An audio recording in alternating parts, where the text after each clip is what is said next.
I contested for the vice chairperson position of the Commonwealth Youth Council. I had volunteered earlier on in the special interest groups committee under the outgoing special interest groups representative from Pakistan. So I had the honor to meet those different people, including that one, Joshua, who has just been talking in the video. I had an honor of meeting him in Ghana last year. And yeah, it was really a dynamic and interesting race. But even if favor did not favor us, I had the opportunity to make friends from all over the Commonwealth and also meet some amazing young people. So the Commonwealth Youth Council is basically an official voice, representative voice of more than 1.2 billion young people in the Commonwealth. As much of you are aware that the Commonwealth has about 56 member countries across the world, from Africa, Europe, Oceania, Caribbean, etc. The Commonwealth was first established in 2013 with the support of the Commonwealth Secretariat's youth program, and also endorsed by the governments at the biannual summit in Sri Lanka as an autonomous youth representative organization representing the Commonwealth.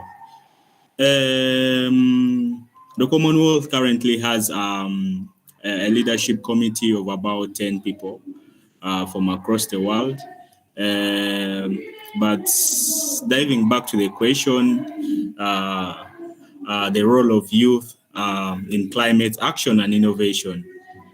As many of you are aware that climate change is one of the biggest challenge that the 21st century is facing right now. And it's also becoming a public health challenge across the world.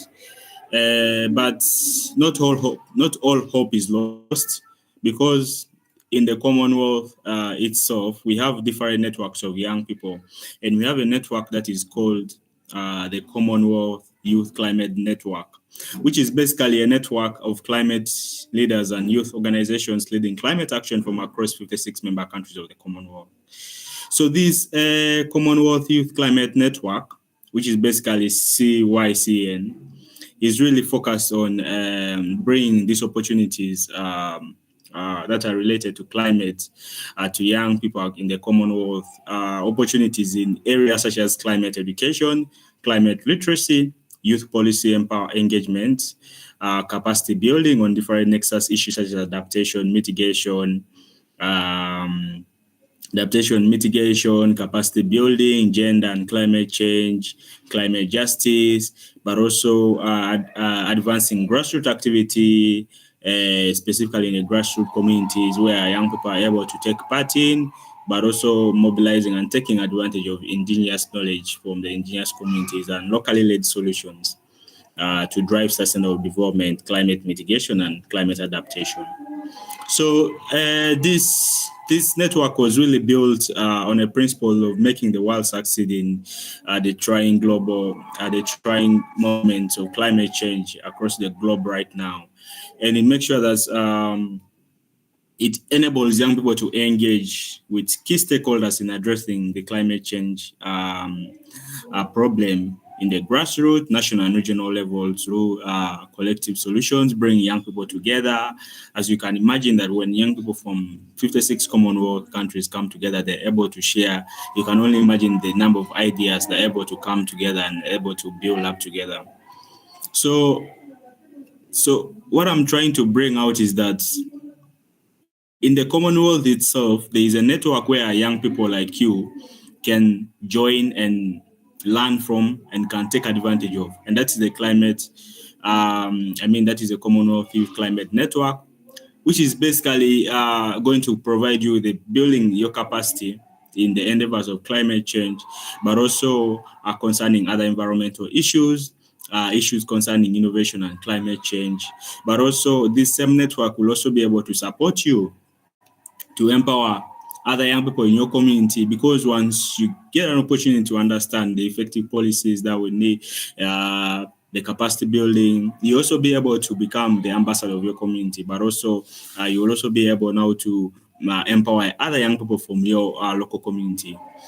So, but also at the same time, this network can enable you to advocate within your national and local governments, as well as also the international spaces, such as the UNFCCC, where you can be able to share with global leaders, but also bring out the local perspective to policymakers.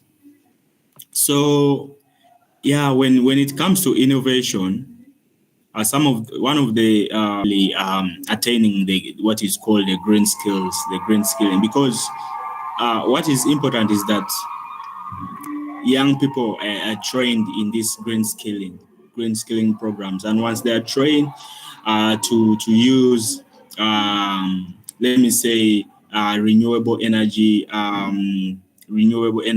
apparatus, they're able to leverage these innovations in their community, such as solar innovations, wind. Let's talk about also water. We've seen young people doing amazing innovations in water that are really providing clean and safe water for their communities, but also not only but also for the smallholder farmers that are really depending on agriculture to survive in their communities.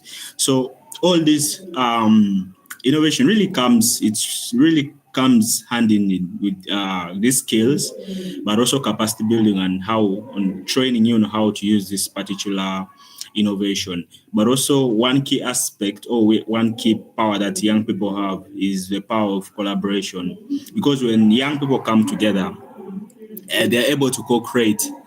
They're able to develop something. They're able to develop, let me say, an application. They're able to develop a unique innovation, because when the two heads come together, these young people are able to. And we've seen so many amazing innovations that have been created by young people across the Commonwealth, but specifically in Uganda, to tackle the impact. Fortunately, most of these innovations are underfunded. There's limited access to funding.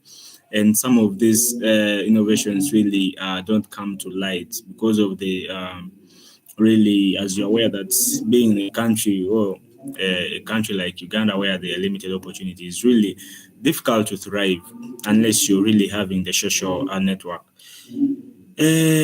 How the Commonwealth empowers youth to drive climate justice and sustainable innovation? I've already talked about it. We've talked about, first of all, the Commonwealth has that network that I've already talked about, where you can really build your networks with young people from across the globe and learn from one another in knowledge exchange, but also capacity building programs. Learn from each one's experience from across the Commonwealth. You could learn what is happening in the Caribbean. You could learn what is happening in the Oceania.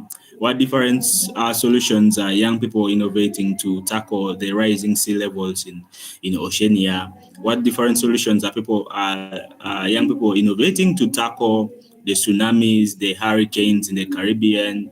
And you can really learn from the experiences, and also look back on what is really happening in Uganda with the dry spells, the rising temperatures, and also think about how things like AI can help us to leverage climate action. We've seen AI help us in deforestation, as you can imagine that AIs can really be useful in different issues. Now you can imagine, for example, in deforestation, we can use AI for monitoring the activities that happen in forests. We can use AI to enable to monitor the growth of trees, but also to monitor really the growth of these specific trees that we are having in reforestation programs. But we can also use AI now in the tracking of CO2 levels that can enable us to generate carbon credits. That can really be really an area where young people can still leverage and earn income from. So AI, we have also seen that AI can really enable us to have clean smart cities. Advance the agenda of clean smart cities. Sustainable Development Goal 12, Sustainable Development Goal 13, Sustainable Development Goal 11. And you see that once we leverage AI making sure that we have clean cities. We can use AI to monitor CO2 levels still in urban areas, but also we can use AI to make sure that we have green spots around the cities, but also transition fully from using biomass to using clean energy across the cities. That can definitely reduce the amount of carbon dioxide that is produced, or methane. But also we can use AI also to monitor our waste. We can use AI to enable us to monitor our waste in terms of recycling, but also in terms of sorting, reducing really the influx of using human labor in waste management.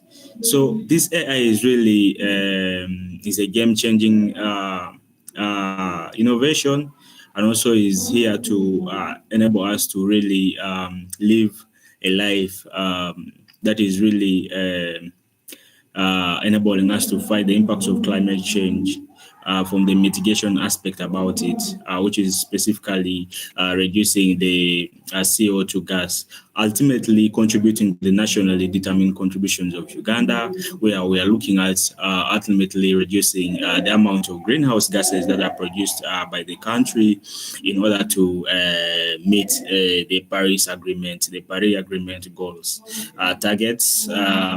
Yeah, even if Africa produces less than 3% or 4% of greenhouse gas emissions compared to other continents across the world, we still have to make sure that we are the solution ourselves, and we are really solving these problems ourselves. We have seen it, all of us have seen it, the rising temperatures across Uganda, and really the evidence of climate change is really clear and no one can deny it. So it's the time to act now. I'm calling upon each and everyone to act in their communities. I know you cannot do much, but even just in your home, I know in your home in Kampala you cannot do much, but back in your home up country or where you come from, you can reserve some land and grow trees, some indigenous trees, and you can have a green compound around your home. But also you can also do community mobilization, where you can go to your community, LOC one chairperson, and really maybe even build this capacity on what really climate change is, because most of these young people, most of these people, or most of these old people in the villages do not understand really, but though they know that it's really happening. So you can use your youthful energy right now and make a difference in your community, but also you can take advantage of AI. Now, AI is not only for those who have studied it, but also AI is here for all of us. So let's take advantage of AI to make a difference in our communities, most especially because you're youth and you have the energy to do it. Thank you very much. Back to you.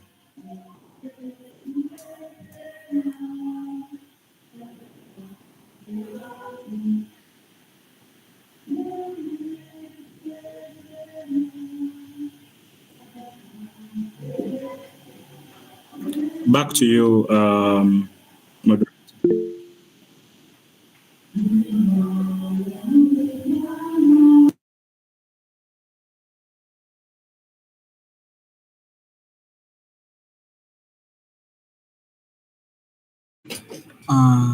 It seems I don't know if she's on the call. Let me just be sure.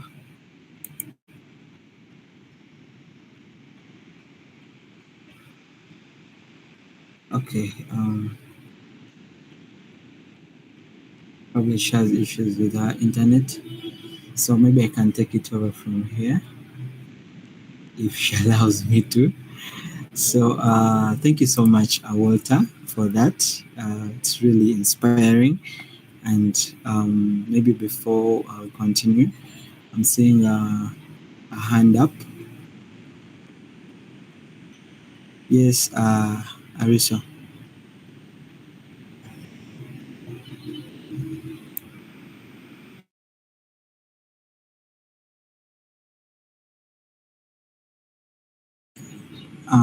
you had your hand up. I think she's put it down. Okay. So continuing on the discussion, how the youth can actually now for Walters could be climate change, and I do not know about you. Maybe yours is business, maybe yours is tech, maybe yours is education, health. There's really a lot if you look at what you just said or mentioned about even the SDGs that are available that you can actually tie to what you can actually develop or come up with as a young person trying to leverage technology, but also AI and putting yourself out there. So I hope that a moderator, do you have a co-moderator on the call? I I am think. back. Oh, okay. Yeah, sorry, I had some issues with the connection. Yeah, It's okay. yeah. So thank you, Walter, for those inspiring insights that you gave us on youth-driven climate innovation. Now, I found Ronnie speaking, but let me introduce him. He was our next speaker. So he's going to talk about the Commonwealth AI Academy. Yeah. So Ronnie is a technologist with Africa, Commonwealth Youth Council, and also he serves as the yes, SDGs campus ambassador promoting SDGs initiatives, and also is the DG on campus Makerere University lead. Yeah. So Ronnie, you can take the floor is yours. Okay, I thank you so much, Mariam. And maybe I think the people had some questions. Maybe they will maybe ask just briefly after my session. It won't take long. It's just going to take through. It's basically a hands-on session. If you can allow me share the screen. Okay, let me see if you can allow me.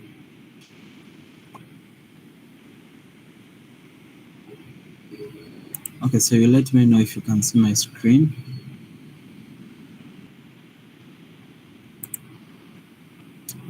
So I've already been introduced really, and I do not need to go much about myself. My name is Ronnie, and I serve on the youth, on the Commonwealth Youth Council as a technologist in Africa. It's basically a number of team members and volunteers um, on that council.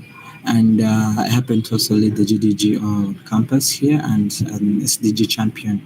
So today, just going to look shortly about how we can actually get started with the Commonwealth AI platform. But before I continue to the hands-on technical session, I just wanted to put this out that the Commonwealth Learning Platform is not just about AI really. It's about a lot of other things. For example, it could be on the call just like Walter, and you're into maybe natural resources or climate, maybe the blue charter where you find the mangroves and oceanic